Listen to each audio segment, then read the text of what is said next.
Muy buenas noches. Qué lindo es volver a estar aquí, ¿no? Qué lindo es volver a estar juntos, saludarnos, aunque sea con puños. Pero qué lindo que es la presencialidad. Bueno, damos gracias a Dios que podemos continuar con esta hermosa serie. Se había pausado momentáneamente el fin de semana pasado, pero gracias al Señor estamos aquí para continuar el estudio de esta hermosa carta, que es Primera Tesalonicense, escrita por el apóstol Pablo hacia los creyentes de esa ciudad, de Tesalónica. Y como ha pasado un fin de semana de por medio, estaría bueno poder recordar un poquito el contexto. Es uno de los viajes misioneros. El apóstol Pablo, que venía de Filipos, pasa por esta hermosa ciudad, Tesalónica, que era una ciudad muy turística, muy comercial y muy grande. Entonces, también era un lugar conocido por termas. Había muchas termas y además pasaba o estaba situada en el medio de la vía Ignacia, que era una vía comercial muy importante del Imperio Romano. Era una metrópolis. Entonces, seguramente una gran cantidad de población, por ende una diversidad cultural importante. Y cómo no faltar en esas ciudades lo que siempre se vio en el patrón de las personas, mucha idolatría, muchos templos paganos, distintos dioses de los griegos y de los romanos, ¿no?, que acostumbraban al politeísmo. Y el apóstol Pablo en ese viaje pudo pasar, saliendo medio trastabillando de Filipos. El apóstol Pablo había hecho un trabajo para fundar la iglesia junto a los colaboradores que lo acompañaban hasta esa ciudad, pero como siempre o la mayoría de veces les tocó, no fue muy bienvenido. Entonces fue a Tesalonicense y ahí fue más que bienvenido, ¿no? Resultó su predicación, su obra, su trabajo, por la gracia de Dios, en un grupo de personas, de gentiles, es decir, los que no eran judíos. Fue tanto el impacto, el crecimiento de esa iglesia, que después el apóstol Pablo dice, no hace falta predicar en toda Macedonia y Acaya. Tesalónica era una ciudad de Macedonia. Así que, miren qué interesante es el segundo capítulo.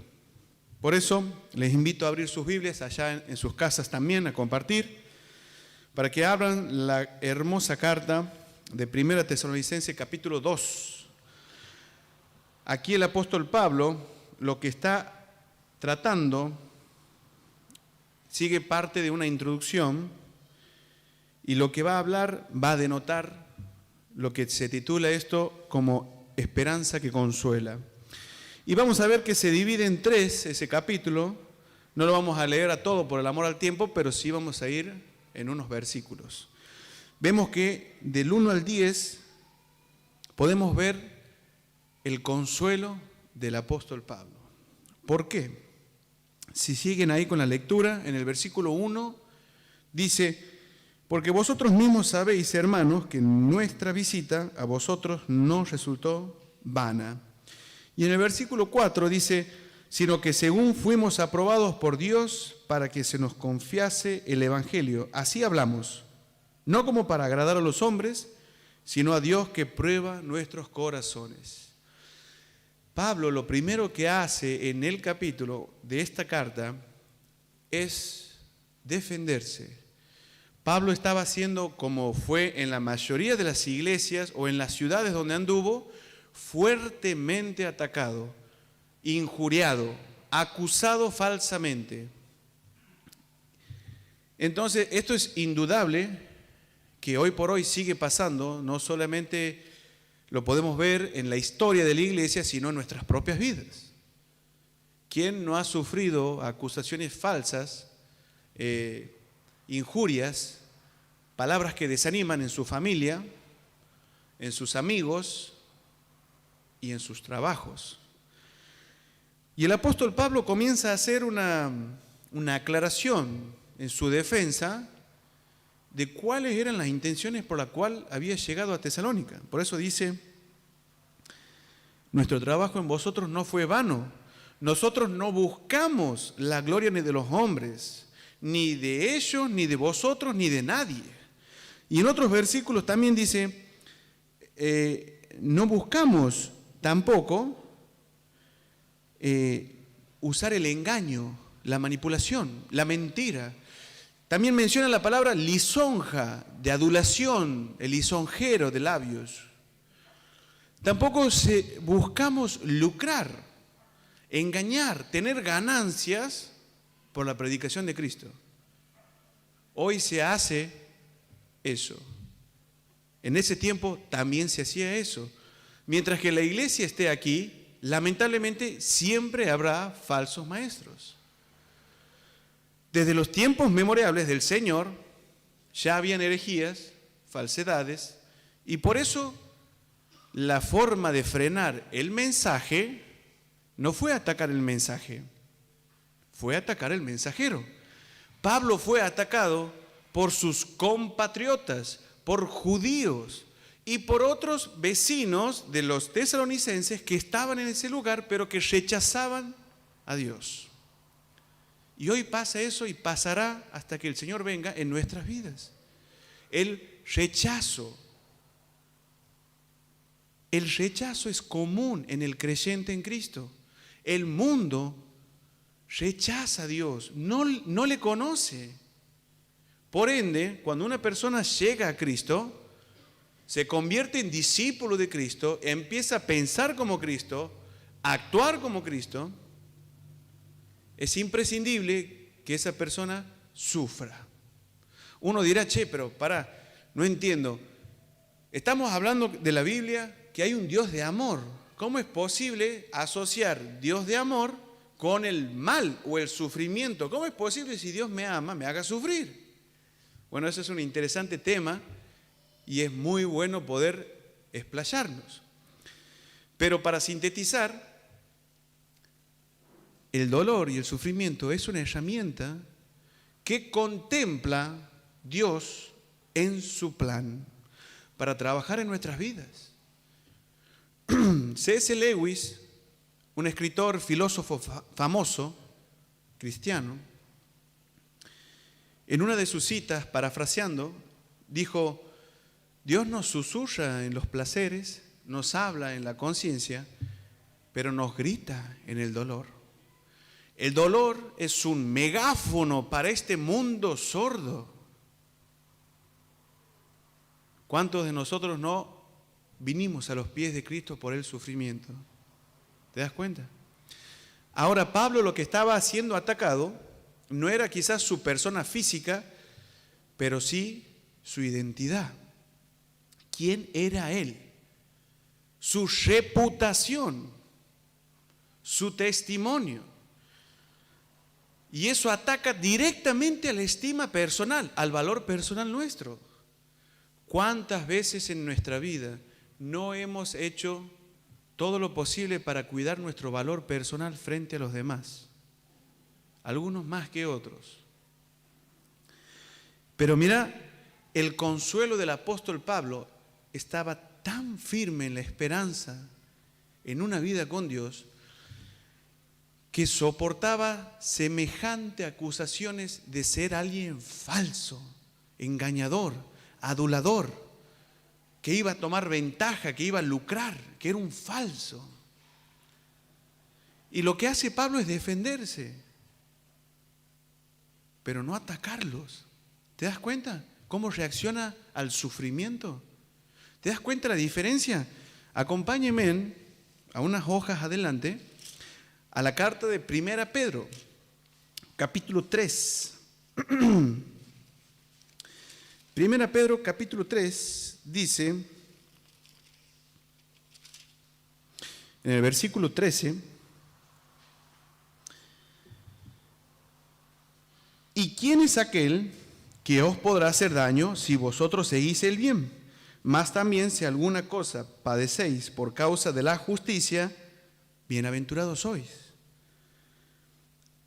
Por tanto, no os amedrentéis por temor de ellos, ni os conturbéis, sino santificad a Dios, el Señor, en vuestros corazones, y estad siempre preparados para presentar defensa con mansedumbre y reverencia a todo aquel que os demande razón de la esperanza que hay en vosotros, teniendo buena conciencia, para que en lo que murmuran de vosotros como de malhechores, sean avergonzados los que calumnian vuestra buena conducta en Cristo.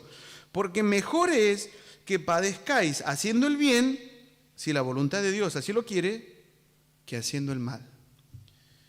El apóstol Pedro está separando lo que es o lo que consideramos el sufrimiento que Dios utiliza en nuestras vidas.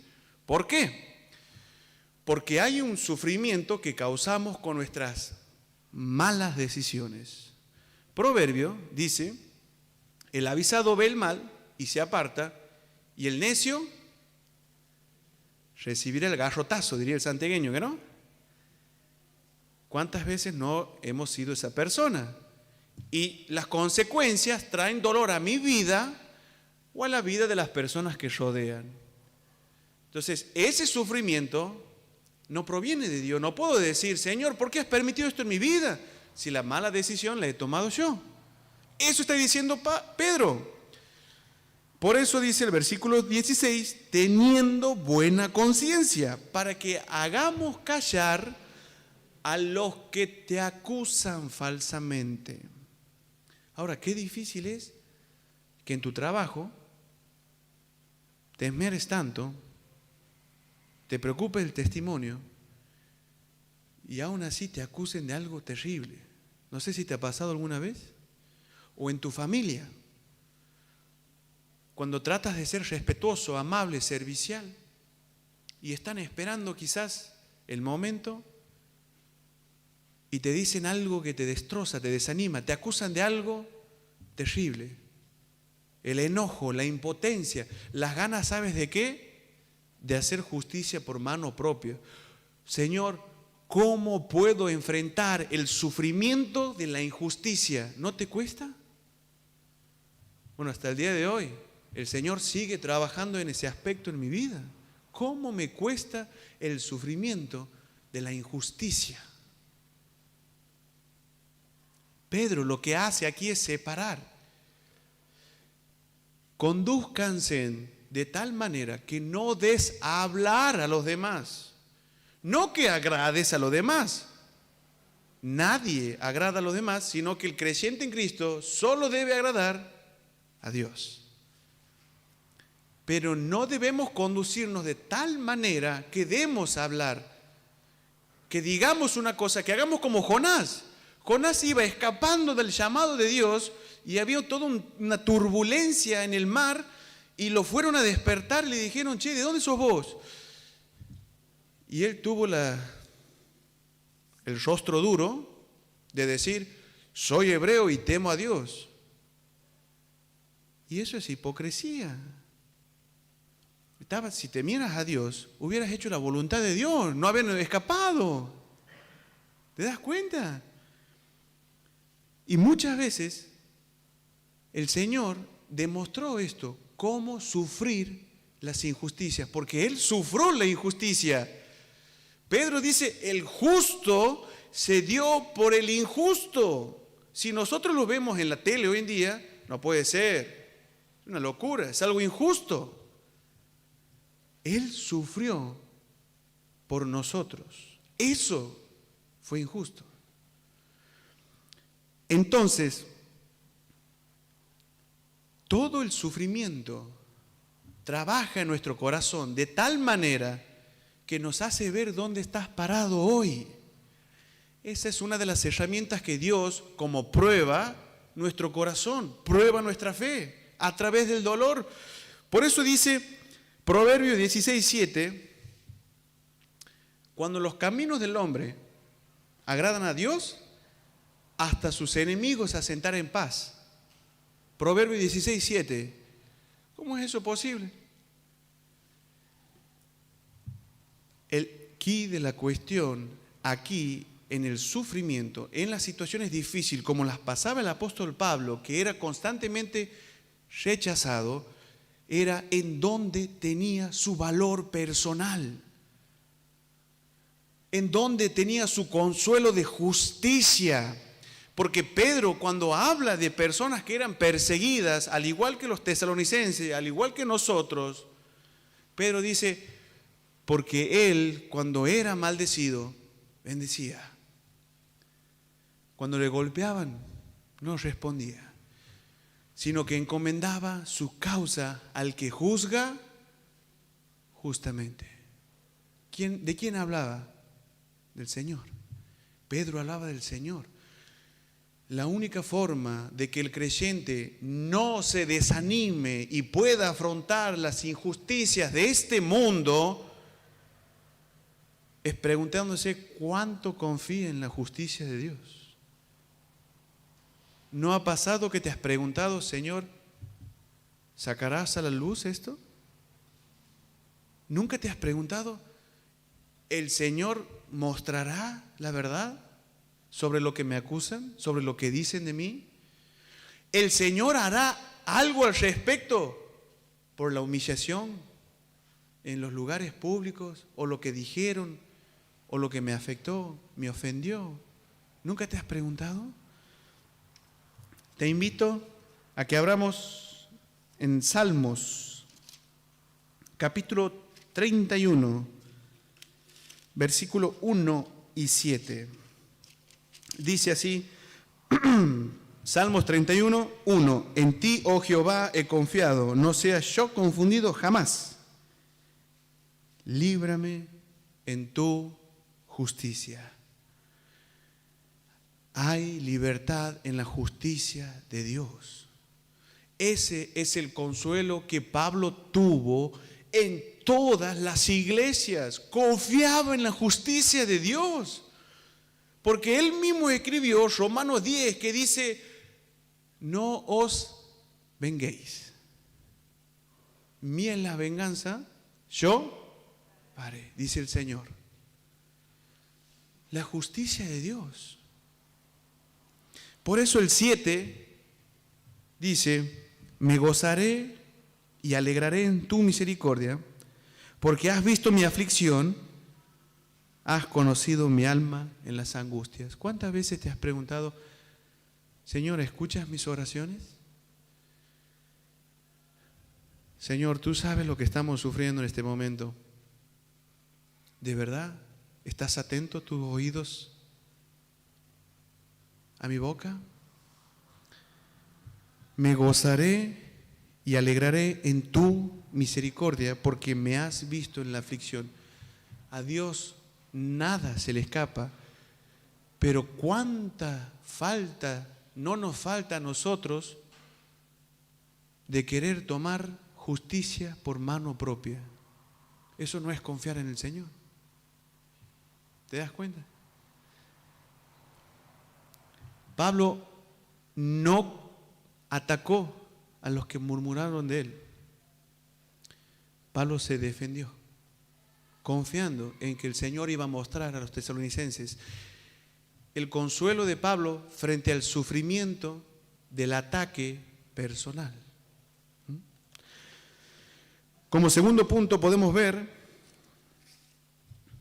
en el capítulo 2 de la carta a los tesalonicenses, podemos ver que del versículo 11 al 16, Pablo empieza a hablar de los tesalonicenses, el consuelo de ellos. Una iglesia admirable, mis queridos. ¿Por qué? Miren el 13 y el 14. Por lo cual, también nosotros sin cesar damos gracias a Dios de que cuando recibiste la palabra de Dios que oíste de nosotros, la recibiste no con palabras de hombre, sino según es en verdad la palabra de Dios, la cual actúa en vosotros. Porque vosotros, hermanos, vinisteis a ser imitadores de las iglesias de Dios en Cristo Jesús, que están en Judea, porque habéis padecido de los de vuestra propia nación las mismas cosas que ellos padecieron de los judíos. La iglesia de Judea padeció perseguimiento de los judíos, porque ellos no aceptaban la justificación de Dios por medio de la persona de Cristo y su obra para todo hombre, para los gentiles. Estaban en contra de la predicación del Evangelio.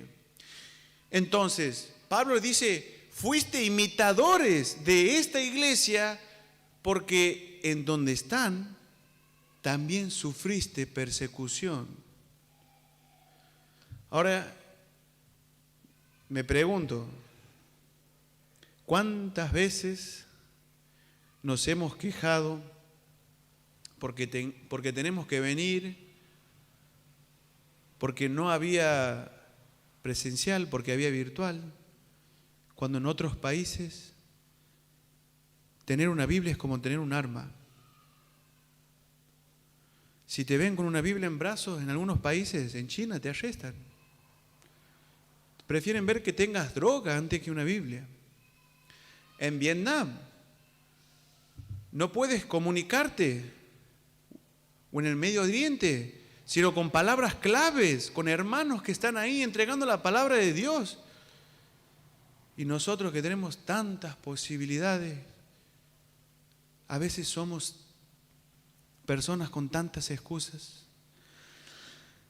Fue admirable porque Pablo sacó a la luz el reconocimiento y dijo, porque un grupo de creyentes fue tanto el fervor por Dios en el sufrimiento que causó un gran impacto en toda la provincia, en toda Macedonia, que él mismo dijo, a mí ya no me hace falta ni ir a Macedonia ni a Acaya, porque a todos los han hablado. Tremendo, tremendo. Y por lo general, a nosotros, ¿qué nos pasa cuando estamos pasando por crisis, por sufrimiento, por golpes, por cuestiones de dolor? Y lo más probable es que nos desanimemos, nos estancamos. Dirían algunos padres, como mi hijo, se empaca. ¿Viste? Cuando el hijo se empaca, se cruza los brazos, hasta que no sale de tal situación, no se mueve. Y muchas veces nos pasa como creyentes, nos pasó ahora, porque perdimos la presencialidad, luego volvimos, luego perdimos de vuelta. ¿Qué hicimos por Meet, por Zoom? Que no me gusta el horario, que me cansaron las restricciones, que los colectivos. ¿Cuántas excusas ponemos en vez de adaptarnos? Estas personas eran perseguidas y despreciadas por las personas que amaban. Quizás te pasa y te pasó en tu casa, con tus amigos, en tu trabajo, con las burlas, con el desprecio. Y te puede estar pasando ahora. Estas personas, en vez de desanimarse porque todos sus compatriotas los habían tirado abajo, los perseguían, no los dejaban juntarse, no los dejaban predicar, en vez de quedarse en el molde, se adaptaron y fue tan grande la pasión de ellos, el impacto, que miren lo que lograron. Y a veces nosotros nos ponemos en la situación de decir, no me gusta lo virtual, por eso no me conecto a escuchar la palabra de Dios. A veces tenemos el tupé de pensar que la obra de Dios se detiene por una restricción de horarios. Estas personas se adaptaron y el sufrimiento que pasaban probaba sus corazones y mostraba realmente qué le importaba. Miren como Jeremías, ahí si me pueden acompañar.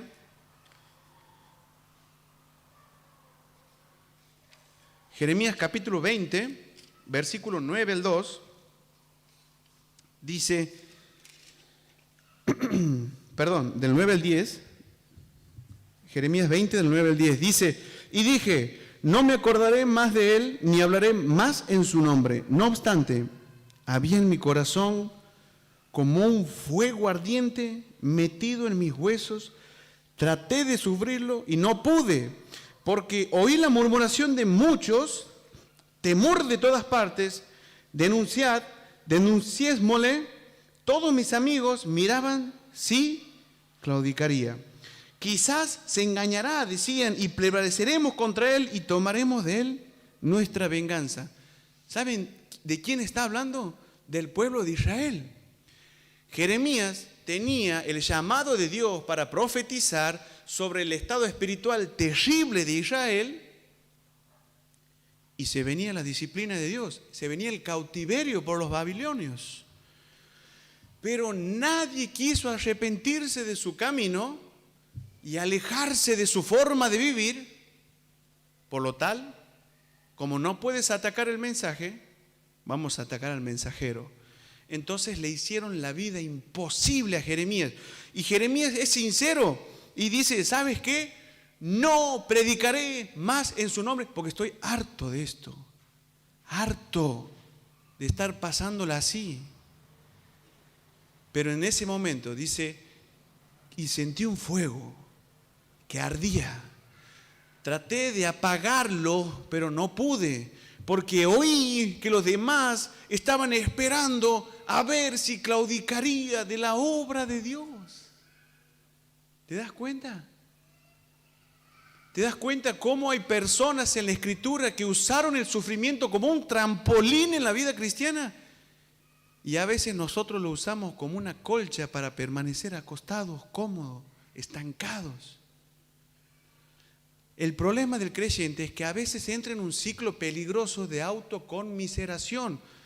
Por supuesto que a nadie le gusta sufrir, ojo, a nadie nos gusta sufrir, ni a Jeremías ni al apóstol Pablo. Pero la diferencia es cómo ellos se entendieron y en dónde encontraron su consuelo. Traté de negar ese fuego, pero no podía. Ahora, si vamos a Nehemías capítulo 4, entre el 16 y el 18, a Nehemías le pasaba lo mismo, como hoy, una incertidumbre bárbara. Tobías y Sanbalat, uno de los tantos que estaban meta a hostigarle, decían, si ustedes levantan el muro, los vamos a matar a todos. Y les caeremos en la noche de sorpresa, no van a saber cuándo. Una incertidumbre bárbara porque no sabían qué iban a pasar, ¿te imaginas? Ellos estaban amenazados de muerte y a nosotros nos agarra ansiedad por saber si va a haber colectivo o no. ¿Y qué pasó? ¿Se detuvo la obra? ¿Se detuvo la obra de levantar los muros para proteger a Israel? ¡No! Se adaptaron. Nehemías tomó y dijo, con una mano, echale material a la pared, levantá, poné los ladrillos, pero con la otra, tené una espada. Y si escuchas la trompeta, vení a mí, peleemos juntos. Adaptamos. El creyente debe adaptarse a las situaciones. La resiliencia, adaptarse para continuar el llamado de Dios en mi vida. No puedo ir con el Señor y decir, Señor, ¿sabes qué? No pude hacer nada porque me cansé de sufrir, porque la pasé mal. De pronto veo la biografía del apóstol Pablo y nos quedamos cortos. Ni hablar de la historia de lo que le hicieron a los primeros cristianos. Muchas veces tenemos más pretensiones que pasiones por el Señor. Muchas veces tenemos más pretensiones y no entendemos lo hermoso que es poder adaptarse en los momentos de crisis, de sufrimiento y de dolor. ¿Sabes para qué? Para mostrar la gloria de Dios. Porque estoy seguro que muchos de los tesalonicenses y de los griegos y de los macedonios vieron cómo hostigaban a los creyentes y su consuelo estaba en la justicia de Dios. Estoy seguro que muchos de ellos se preguntó, che, ¿qué tienen ellos de especial?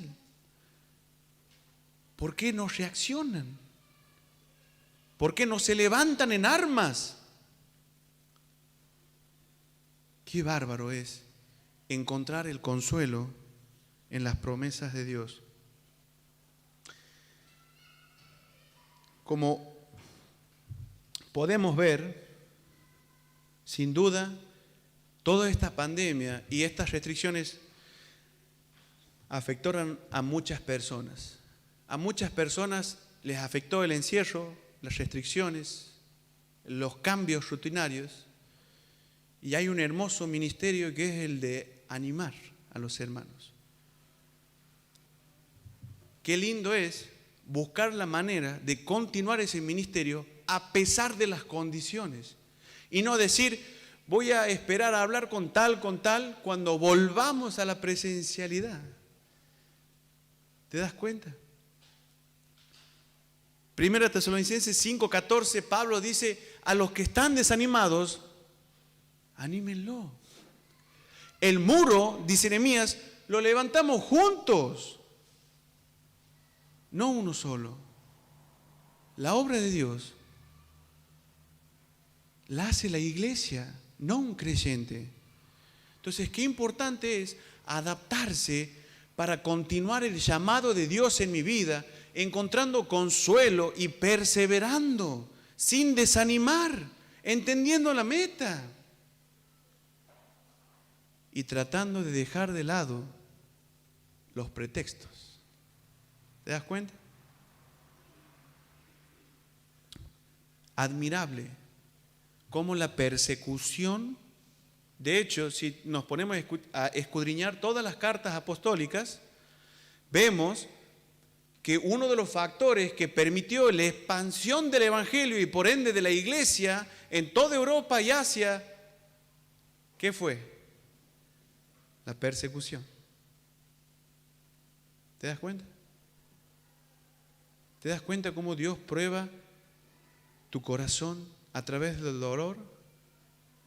¿Te das cuenta cómo nos dejaron ejemplo estos hombres y mujeres para adaptarnos, para continuar con el llamado de Dios a pesar de? Admirable. Y por último, podemos ver en la carta de Primera Tesalonicenses capítulo 2, los versículos del 17 a 20, ya terminando el apóstol Pablo, en ese capítulo por supuesto,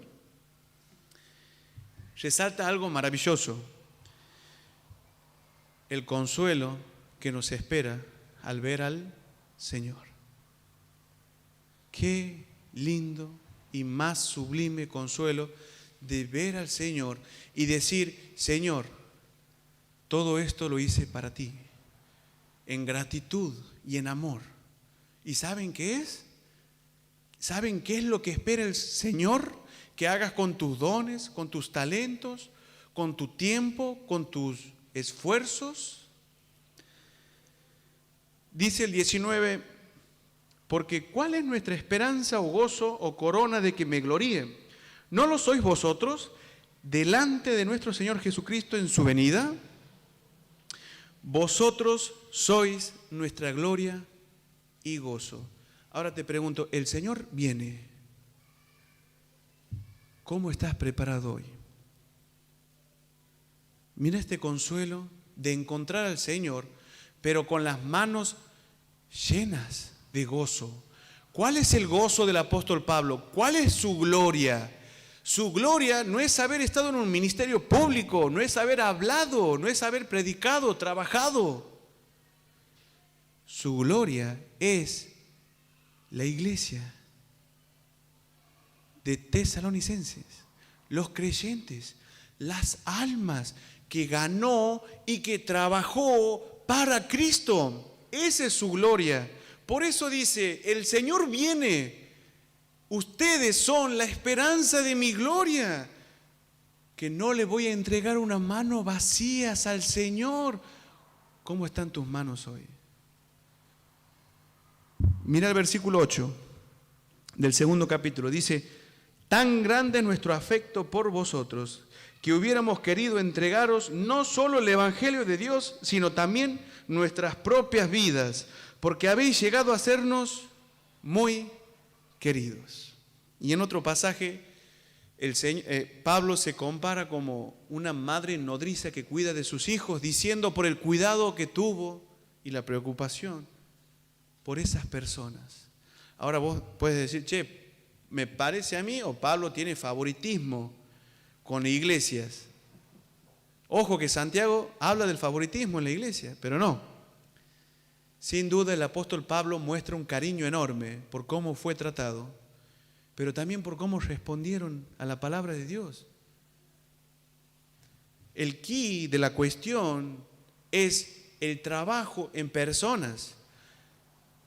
Toda la vida cristiana se resuelve en cómo usas lo que Dios te da para bendecir a otras personas. ¿Cuál es tu gloria? Si el Señor viene mañana, ¿cuál es tu gloria?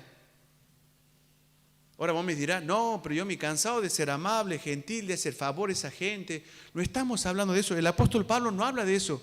Está hablando de almas para Cristo. Está hablando de discípulos.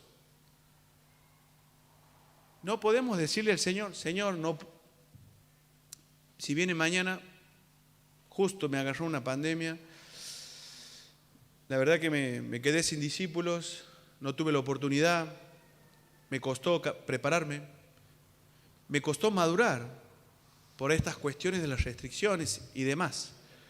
No, sin duda que nuestro llamado es hacer discípulos. La gloria que le podemos dar a Dios cuando lo veamos cara a cara es no tener las manos vacías en haber influenciado en almas para Cristo. Por eso Pablo entiende el trabajo personal que hizo en ellos y en un texto dice, y aún me hubiera gastado todo de mí por amor de ustedes. ¿Te das cuenta? El consuelo de no tener las manos vacías para cuando los veas al Señor. Hechos capítulo 20, versículo 24, el apóstol Pablo dice, en nada estimo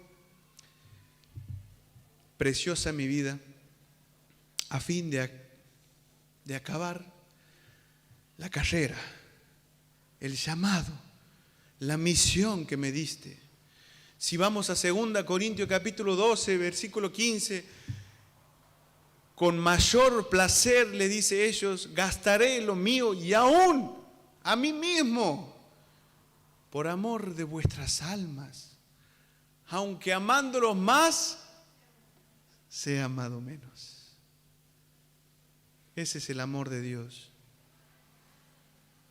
El poder influenciar en personas, el consuelo de verlo cara a cara al Señor y no estar avergonzado de haber desperdiciado mi vida, sin haber usado mi tiempo, mis dones, mis talentos, mis recursos para llevar personas a Cristo, para edificar su iglesia, para servir. Uno puede decir, no, momentito. Yo estoy en JM, yo estoy en Club Bíblico, estoy en el equipo de la limpieza, estoy en alabanza, estoy en el Bruno Volta, está fenomenal. Gloria a Dios, hermano, hermana, que estás en un ministerio, estás sirviendo al Dios vivo. Pero el Señor nos llamó a todos a ser discípulos. No. Eso es trabajo de los pastores. Me parece que eso es trabajo de los líderes de grupo pequeño o en su defecto de los líderes de ministerio. No, Dios nos llamó a ganar almas y no podemos decirle al Señor, no pude predicar, ni evangelizar, ni discipular porque no me gusta lo virtual, porque no estuve preparado a tiempo, porque no me creía suficiente para ti, Señor. El núcleo de la intención de Pablo era mostrar la pasión que tenía por trabajar en sus almas. Y lo muestra en sus cartas. agradeciendo y reconociendo el crecimiento. ¿Y saben qué? Mostraba preocupación como madre, como padre.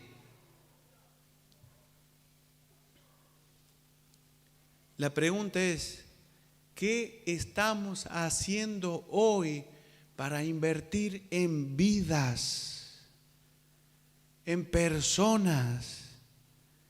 Quizás no te preocupes por algo que es loable, por supuesto, el conducirte bien, en que no le falte un peso a tu familia, en que pagues todos los tributos al día, manejarte bien, honrosamente, y está fantástico. Pero el Señor nos llamó a ser discípulos. Conducirnos sabia y piadosamente es trabajar en personas, es un combo, no es un menú de comida donde vos eliges lo que te gusta y lo que no. Qué gozo es mirarlo al Señor